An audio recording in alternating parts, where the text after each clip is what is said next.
What's up, y'all? Today we're talking about mind frames, how to destroy your stage fright. Here's something that my Uncle Tom DePaula taught me when I was really little. I used to do a lot of these classical piano competitions as a kid, and I had the worst stage fright. I was just terrified. I just was miserable, never had a good time doing it.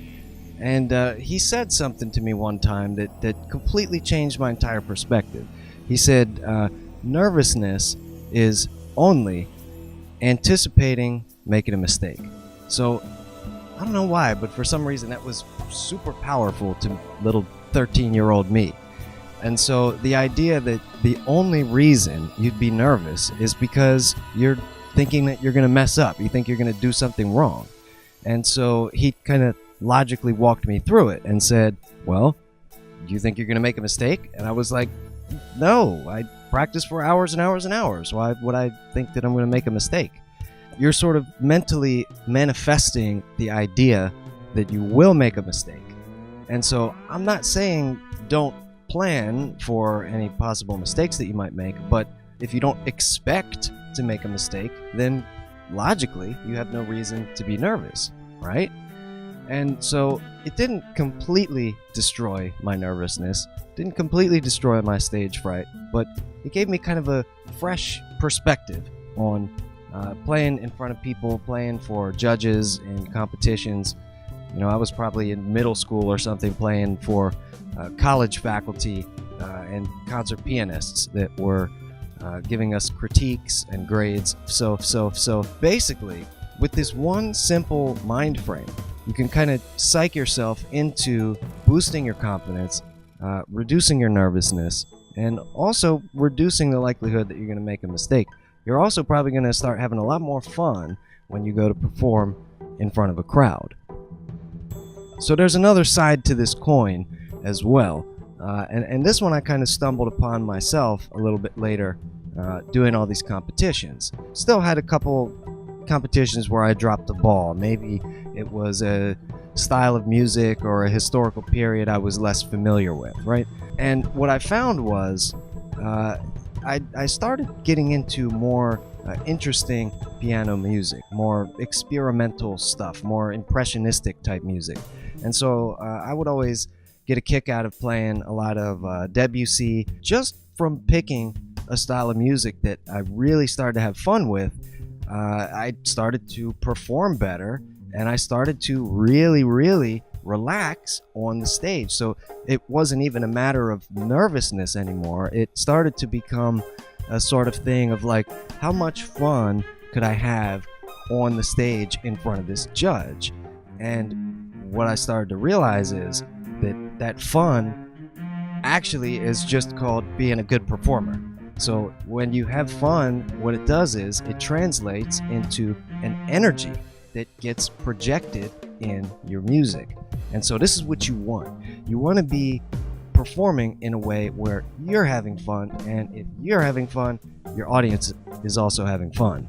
Because the less nervous you are and the more fun music that you're playing, the more fun you're having on the stage, the more relaxed you are, the less stage fright you have in general. And at this point, I started winning more and more first place prizes.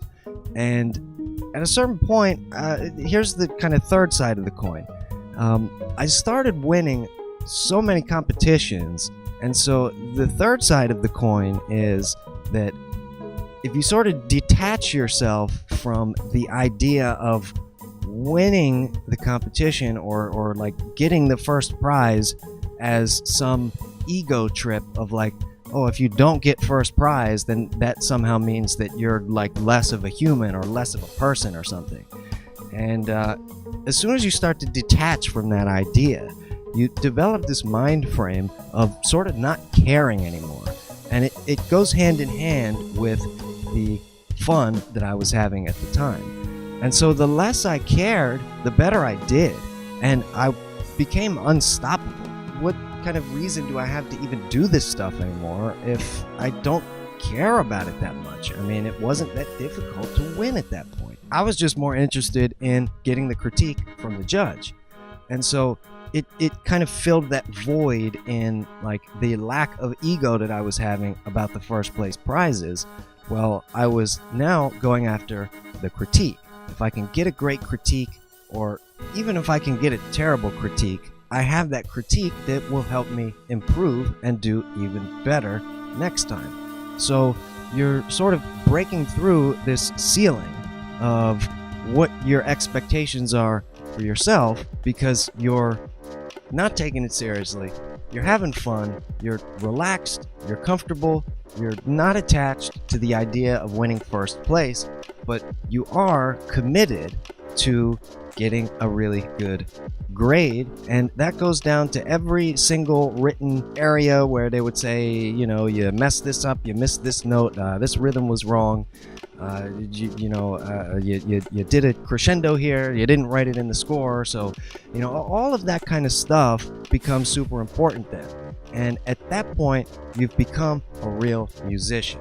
Because instead of worrying about notes and playing wrong notes and making mistakes and train wrecking and not knowing what measure to go back to, all of that's a thing of the past now. Because you're focused on the subtle, microscopic nuances of the music that makes it music, right? So the notes is just the very surface level. That's just like the little ozone particles at the very top. But once you get down into the vegetation and the roots and even down into the molecular cells and, you know, the mitochondria and the atoms and the nuclei. So that's the kind of level of detail we're talking about when we're really concerned with that critique, and we're really concerned with impressing whatever judge you happen to have. Another good thing that I would recommend if you're doing competitions specifically is figure out who the judge is going to be. Figure out if they maybe have some kind of bias, or if they have some kind of preference in composer or historical period or interpretation of particular styles of music. Some judges want Chopin to be played very steady and very metronomic and rhythmically accurate with very, very slight minimal rubato. And other judges like really over-the-top, expressive rubato with tempo shifts and fermatas and long dramatic pauses. And that's good information to know if you're playing a competition, you're playing a Chopin. Take your personal preferences and let those take a back seat and sort of challenge yourself to expand your horizons when it comes to interpreting the music. Because if you're appealing to a certain judge, you might want to do a certain thing with the rhythms or a certain thing with the timing. And especially with the internet nowadays, I mean, you can go find your judge online probably teaching a lecture and telling you exactly what they look for in a first place winning performance. So you can kind of dig a little deeper and put your own personal preferences aside and figure out what's the best thing for that particular performance or that particular piece of music, right? All of these things combined, you're not only winning all the competitions, you've now psyched out all of the other students that were competing with you who used to view you as sort of red meat. Now they're terrified and they're shaking in their boots whenever they see you walk in the building. You have stage fright working for you and against them. And it sort of becomes this self-fulfilling prophecy. Moreover, you've put your ego aside, you've overcome your personal biases, you've overcome your sense of worth being tied to a first or second place certificate or some kind of cash prize. None of that should determine your artistry or your worth or your identity. So you've put that aside, and instead of just being empty and nihilistic about it, you've now taken an even higher burden for yourself. You've aimed at an even higher goal, which is to focus down into the details, into the nuance, into the subtle expressive qualities that really go into an amazing musical performance that's worthy of a first place prize, not just because you were better than all the other crappy students, but because you personally set the highest bar possible for your own skill. And when you achieve that, you don't feel great because of a first place certificate. You don't feel great because you got a cash prize. I mean, you probably do, but that's not the main attraction. The main attraction is getting the critique so that you can improve and get even better next time. So you have this machine, this mechanism, and this is the mind frame I'm talking about. It's a mechanism that allows you to constantly raise the bar for yourself, constantly aim higher and higher and higher, improve your skill, not being nervous and skittish, because you know that if you just go up on the stage and have fun, that the judge is probably going to give you a pretty good grade anyway. So that's the kind of three sides to my oddly shaped three-sided coin here. Nervousness, just anticipating making a mistake. Don't do that. You're just psyching yourself out. Once you've killed your nervousness, pick music that really resonates with you. Have a good time playing it. And finally, instead of holding up the prize possession as the first place, the reputation, the cash prize, the notoriety, the infamy, throw all that out the window. Focus on getting a good critique. Focus on putting a really solid, nuanced, expressive performance together for the judge that you're playing in front of. And if you're doing these three things, I think that you're going to find that not only are you way less nervous, but your rate of improvement at your craft is going to start increasing and increasing and increasing, and you're going to have a blast doing it. But I don't know. Let me know what you guys think. Do you have stage fright? Have you performed in front of crowds of 500, 1,000 people? Is there any difference in the level of your stage fright, whether you're performing in front of a really big venue or whether you're performing in front of a very small, intimate venue with less people, but they're maybe more focused on you than they would be in a really big, huge Madison Square Garden situation, right? I mean, if I could speak for myself, I really don't get nervous at all anymore. I don't get scared. I don't get stage fright because I know in my heart that whatever I'm going out on that stage to do is really just to have a good time. And like I said, if I'm having a good time, the audience is probably going to be having a good time.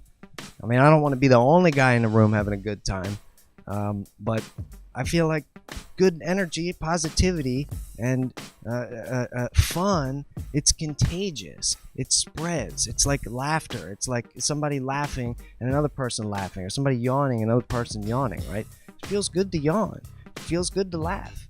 It feels good to watch somebody like I don't know, Vladimir Horowitz or something, like just, you know, like this, just, you know, just like like that, or Keith Emerson. Literally standing on top of his Hammond B3 organ and like riding it like it's some kind of mechanical bull or something. I mean, that's fun. That's a blast. Like, how can you not smile looking at that? Or especially one of my favorite keyboardists of all time, George Duke. You know, he has a good time when he's playing. You see it in his face. You see it in his eyes. You see it in his expression. Another guy like that is Corey Henry, right? He's looking like this, and he's you know, he's expressing music. He's not just playing notes. I mean, the last thing I'll say on this is really skilled, experienced musicians, if you watch them on the stage, it's like they don't even make mistakes. I mean, do you wonder how that's possible?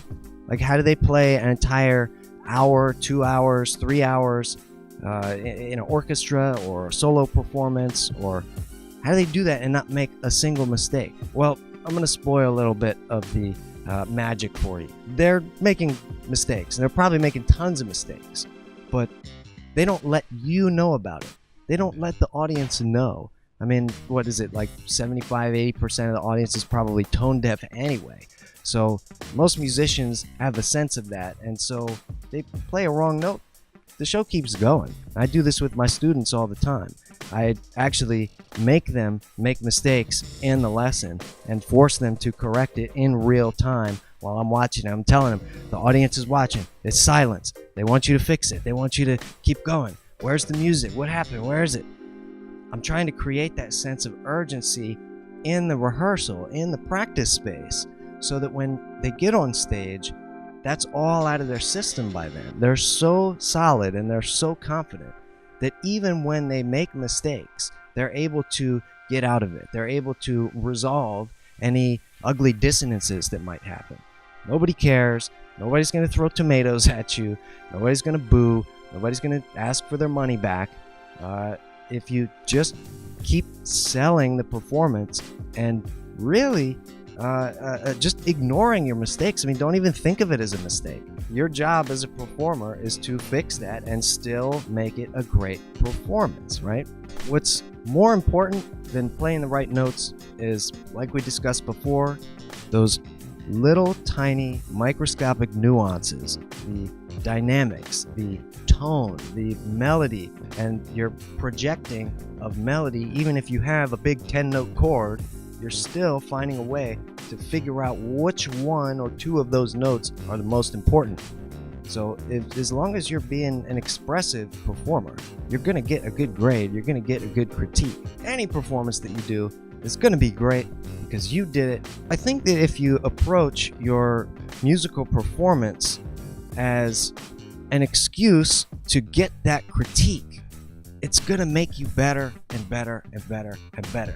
And that is how you get the money.